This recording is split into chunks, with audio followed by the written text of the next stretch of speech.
Some people consider it the fastest growing health crisis in America, Alzheimer's and other types of dementia. This morning, Harry Johns, the president and chief executive officer of the National Alzheimer's Association, joins us live to talk about the problem. Thanks so much for being here. Happy to be here. What brought you to Asheville last night? Well, I was here for a town meeting last night to discuss the National Alzheimer's Project Act. And tell me about that. It's a piece of legislation that was passed about a year ago by the Congress, unanimously by both houses of Congress, amazing as that is in itself, right. A good thing.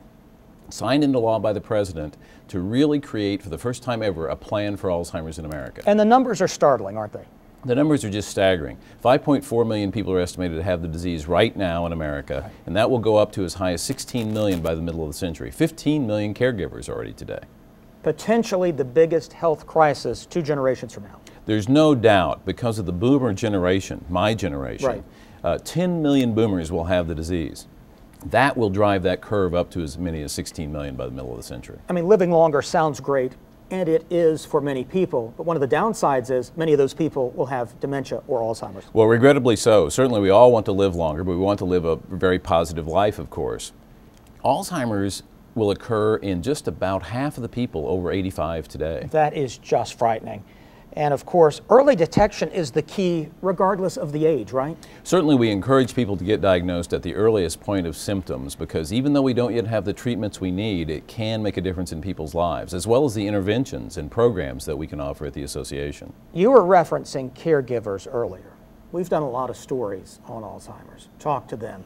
They seem to struggle and be beaten down almost more than the patient himself or herself. Certainly the disease is terrible for the individual who has it. They lose themselves totally in the end of the disease. It's progressive, degenerative, and fatal. But for caregivers, it can cause depression, other right. diseases. The caregiver can actually predecease the person with the disease. We've seen that happen many times, and that's very discouraging. Is there hope out there either for a cure or some drug to at least stop it? You know, there is certainly very positive progress in the research area. One of the things that the National Alzheimer's Project Act plan can do is create a new emphasis on research at the federal level.